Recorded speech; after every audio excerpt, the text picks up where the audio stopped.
This is not a series about games you haven't heard of. This is a series about games everyone has heard of. Games that everyone has an opinion on, regardless of whether they've played them or not. Games whose actual qualities have been buried in a narrative, whether good or bad. Games that everyone always makes the exact same comments about. Games that are in desperate need of a second opinion.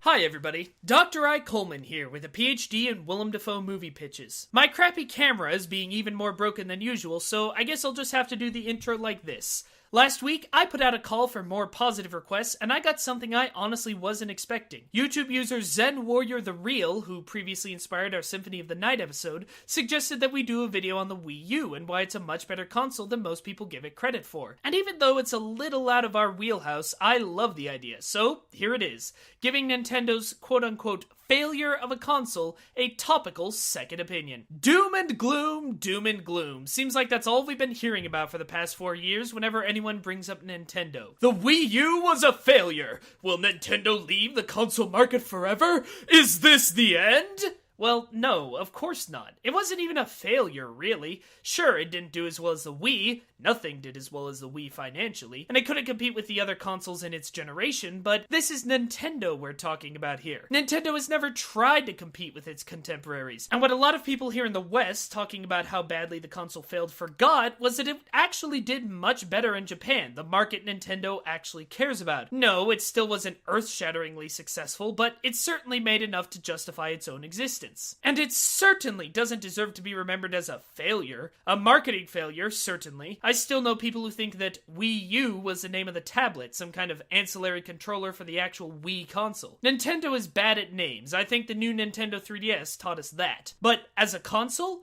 Well, I'll just come out and say it. In my opinion, the Wii U is still Nintendo's best console, or at least one of the best. And before we totally bid it adieu, I'd like to give it some of the respect it always deserved and never received. I mean, it's certainly better than the Switch, at least so far. At least it wasn't rushed out to appeal to stockholders with known issues like dead pixels and a universally laggy left Joy-Con. At least its controller wasn't a pain to use like the teeny tiny Joy-Cons that are already becoming infamous for the fact that anyone with average or large fingers ends up hitting buttons they didn't mean to push just because everything's so crammed together. At least its Pro controller didn't feel like a necessary add-on, and at least said controller didn't cost $110. At least it didn't have a pay-to-play online mode that only lets you chat on a separate cell phone or tablet. At least its games didn't cost extra, even on the e-store, because of the extra cost of making the cartridges. And at least it got rid of freaking friend codes. Oh, but the Switch is portable! Oh boy! I can't wait to go play with my portable Nintendo Switch. Let me just grab my console that's way too big to fit in a pocket, my super expensive and bulky Pro controller, cause Lord knows I'm not playing with the crappy Joy-Cons, and if I want to play any games other than 1-2 Switch with anyone else,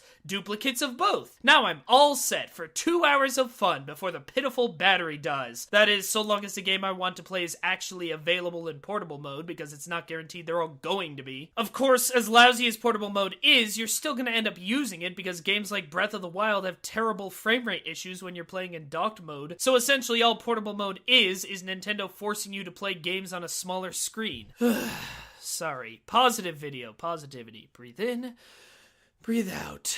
Say what you will about the Wii U, but at least it delivered on its promises. The tablet really was a great feature. Being able to play while someone else was using the TV or while you were taking a bathroom break was surprisingly useful. And it was really good for split-screen stuff when games actually took advantage of it. Being able to play on 2 separate screens while still using the same console was, and I mean this sincerely, inspired. And I'm sad that the perceived failure of the Wii U means we'll probably never see that again. Now we're just stuck with actual split-screen, which is annoying, or, more likely, just a move towards everything requiring multiple consoles, a la the Switch. Plus, the tablet was something Nintendo doesn't do very often, a controller that actually just works like a controller. The analog sticks and buttons were in sane places, like they would be for any other console, and it fit comfortably in your hands, not like the waggle sticks, or the sparsely populated brick, or the 3-armed alien nightmare engine. Again, this is something that Nintendo seems to have decided to abandon in favor of smaller waggle sticks in a desperate attempt to capitalize on the giga success of the Wii. And, by the way, side note, who decided that motion controls controls were an okay thing again. Yes, the Wii U had them too, but not very often. Mostly you just used the Wiimotes like controllers, and it looked like we were finally moving away from that garbage. But nope, not only are motion controls back for the Switch, but the PlayStation Move is something we apparently all have to get if we want to play the only virtual reality system that costs less than a small planet. The hell, games industry! Stop bringing back terrible ideas that everyone hated.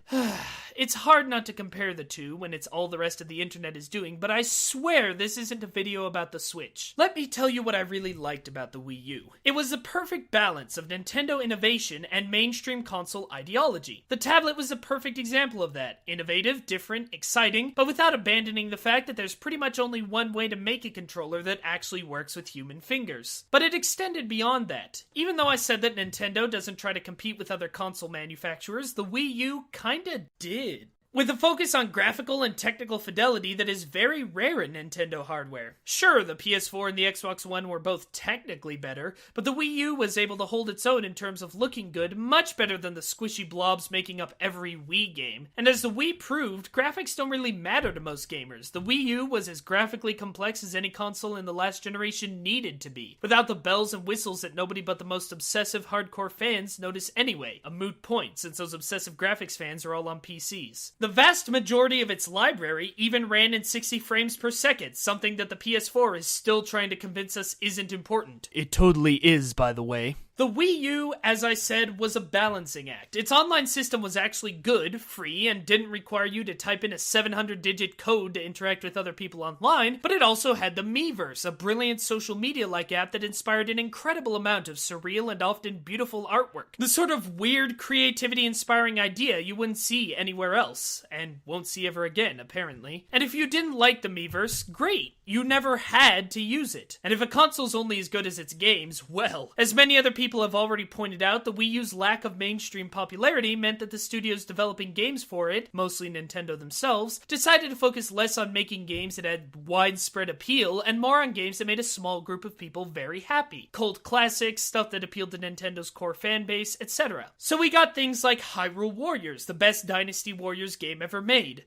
We got Splatoon, a competitive multiplayer shooter so unique, so original, and so easy to understand that it even got my girlfriend to look away from World of Warcraft for, I don't know, like a month or so. We got stuff like Bayonetta 2 and the gorgeous Xenoblade Chronicles X, and the wonderful 101 and Pikmin 3, and that LEGO game that's both a super fun GTA clone and a hilarious parody of GTA clones, which you should all get this time now that they're remaking it for modern consoles. Not to mention the always welcome return of Nintendo's series staples like Smash 4 and New Super Mario Bros. U and Mario Kart 8 and oh, the greatness, the majesty that was Super Mario 3D World. And maybe you didn't like all those games, but that's the point. There was almost certainly something for you, and whatever that something was, it was polished until it shined. That polish is something that's becoming increasingly rare. I'm a game reviewer. It's what I do, and I can tell you that based on my experience, unfinished games are becoming the norm.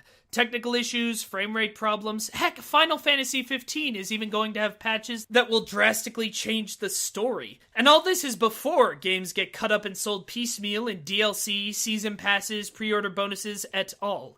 The Wii U was the last console we're gonna get that avoided most of that greedy attitude. Its games just worked right out of the box, no having to download or install extra stuff from the online store. Few, if any, major releases had the sort of frame rate issues and necessary patches that now plague even Breath of the Wild, which also had not only a lousy season pass, but the gall to demand money for a difficulty setting. Not to mention that it was the only console to have full backwards compatibility from day one. Now there's no backwards compatibility, not even with the eShop or Virtual Console stuff. Oh, but if you pay to sign up for the Switch's online service, you get a single Virtual Console game to rent for a month. Yes, all this stuff is standard practice now, and for some people it will be hard to fault Nintendo for doing the same things every other publisher is doing. But that's why the Wii U stood above. It was the last bastion of classic console design in the modern age, blending Nintendo's love of weird and out-there ideas with good hardware, solid controller design, and features that just plain worked without any hassle or unnecessary expenditure. It had a game library that, sure, didn't include every single third-party brown military shooter or open-world world survival sandbox crafting simulator with zombies, but was full of diverse, idiosyncratic, genuinely great games that focused on appealing to core fans, or specific groups of people rather than trying for homogenized, widespread appeal. It stood with one foot in the past and one foot in the future, and gave us the best of both worlds, and what did we give it in return?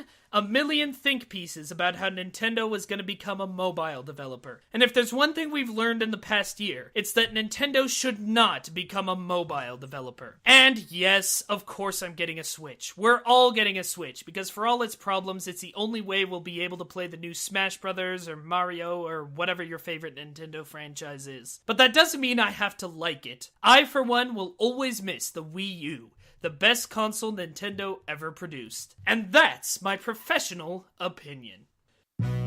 Thanks for watching this episode of Second Opinion. If you have a game you think needs a second opinion, be sure to let me know in the comments, and there's a good chance your idea will be covered on the show, just like Zen Warrior the Reels was. Remember, this month we're looking for positive suggestions, so a game that you think is good that everyone else thinks is bad. New episodes go up every Friday night. If you want to see more work from me and the rest of the talented Hey Poor Player team, be sure to subscribe, follow us on Twitter, or check out HeyPoorPlayer.com, where I do a lot of reviews. If you know someone you think would like the show, please tweet about it, or share it on Facebook, or just spread the word. Every extra view proves the show is viable and ensures that I can make more episodes. Until then, stay professional and stay opinionated.